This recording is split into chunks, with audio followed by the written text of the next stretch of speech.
IT beaten down है बहुत ज़्यादा, तो अब उसमें क्या ही गिरावट है, ऑलरेडी टूट चुका है इतना। प्लस स्टॉक स्पेसिफिक स्टोरीज बहुत है, न्यूज़ फ्लोज है, अपडेट्स है, तो आपको वो सब ज़रूर ध्यान रखना है। ऐसा नहीं है कि आउटराइटली सारा बाजार टूट जाएगा या आउटराइटली सारा बाजार चल जाएगा, तो कुछ कुछ चीज़ें ठीक भी है, कुछ कुछ नहीं। लेकिन एक बड़ी इंटरेस्टिंग चीज़ है, पूरा साल निकल गया, ऑलमोस्ट अब 2-3 महीने रह गए साल के एंड में, और इंडेक्स ने वही 16,800 रादर 15,800 नीचे और 17,200 मैक्सिमम 18,200 ऊपर, इसके अंदर ही घूम दिया पूरा इंडेक्स। पूरा साल में निकाल दिया उन्होंने इस इंडेक्स के अंदर। एंड में जाते आते कहीं वो 1%, 2%, 4% की गेन के साथ या 1-2% फॉल के साथ बंद हो जाएगा। अभी तक 2% है। हाँ, ग्लोबल में अगर आप देखें तो हमने आउट परफॉर्म किया है। हाँ, और पिछले साल की 58% के साथ इस साल मिलाओ तो कहीं एवरेज आपका 20-25 बैठ जाएगा। एक साल और ऐसी रहेगा तो हर साल की तरह 20% रिटर्न निफ्टी दे ही देगा। लास्ट जो यूएस की मार्केट 25-30% फॉल है और हम 2%, तो हमसे अच्छा कौन सा मार्केट है? वैसे भी हमसे अच्छा कोई मार्केट नहीं है, ऐसे कैसे। खैर चलिए, तो अब उसी अच्छे मार्केट के कुछ स्टॉक्स की चर्चा कर लेते हैं जहां पर आपको नजर रखनी होगी।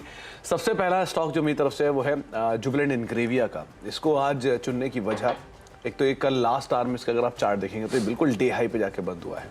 कल बहुत बढ़िया तेज़ी थी, 5-5% के आसपास का मूव था, और वो तेज़ी शायद अभी भी कैरी फॉरवर्ड कर सकती है। तो मोमेंटम जो इसके अंदर बना था कल लास्ट आवर के अंदर, वो अभी भी शायद कैरी फॉरवर्ड हो, उस लिहाज से आप इसके ऊपर नज़र रखेंगे। वैसे मिड कैप में जो कैश के स्टॉक्स हैं उनमें उतना ज़्यादा कोई सेल ऑफ नहीं है, वहाँ पर अभी भी कई सारी थीम है जो कि तेज़ी में कामकाज करें। तो पहली थीम केमिकल स्पेस है, इसके ऊपर आप नज़र रखेंगे, और ऑलरेडी बीटन डाउन स्टॉक है, 850 रुपये का हाई और 550 रुपये के आसपास कामकाज कर रहा है। बड़ा कंसोलिडेशन 480-500 की रेंज में, और उसके बाद चलना शुरू हुआ, तो आप नज़र रखेंगे इस पर।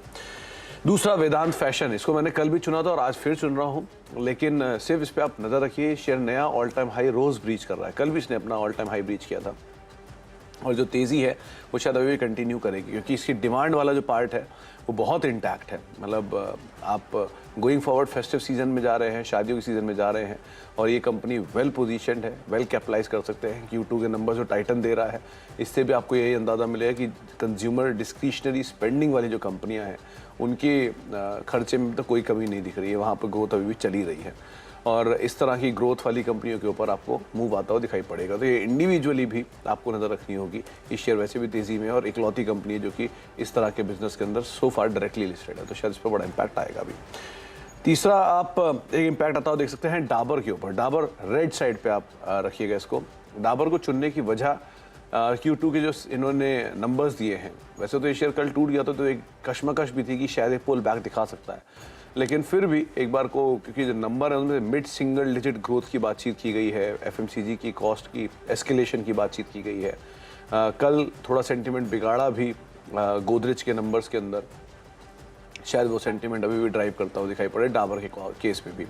तो आप अदरवाइज़ यहाँ पर नज़र रखेंगे। कंपनी में कोई प्रॉब्लम नहीं है, लेकिन इंडिविजुअली न्यूज़ फ्लो का अपडेट है, तो उस लिहाज से आप ध्यान रख सकते हैं। वैसे इन्वेस्टमेंट ग्रेड स्टॉक है तो उसमें कोई प्रॉब्लम नहीं है, लेकिन अदरवाइज़ एक नियर टर्म नी जर्क रिएक्शन शायद इस खबर के आधार पर आता हुआ दिखाई पड़ सकता है, लेकिन थोड़ा कॉशियस है कि कल ये ऑलरेडी कुछ टूट चुका था। और चौथा जो नाम है वो सिर्फ खबर के दम पर है, वो है इंडियन ह्यूम पाइप। इसको चुनने की वजह सिर्फ और सिर्फ ये खबर है, और कोई वजह नहीं इसके आधार पर इसको चुना गया है। कंपनी को जल जीवन मिशन के तहत 194 करोड़ रुपए का एक ऑर्डर मिला है। इस ऑर्डर में कंपनी को महाराष्ट्र से ये ऑर्डर मिला है, जलगांव से। 150 विलेजेस को ये रूरल वाटर सप्लाई प्रोवाइड कराएगी।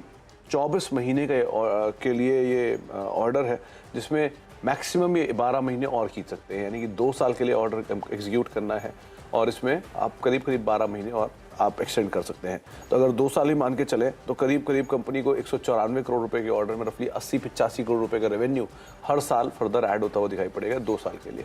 तो रेवेन्यू एडिशन है, शायद इस ऑर्डर का एक इम्पैक्ट आता हुआ दिखाई पड़े, तो इस लिहाज से आप नजर रखें, लेकिन सिर्फ ये खबर के दम पर है, ऐसा कोई और ट्रिगर नहीं है। इस खबर को आधार मान के आप नजर रखिएगा।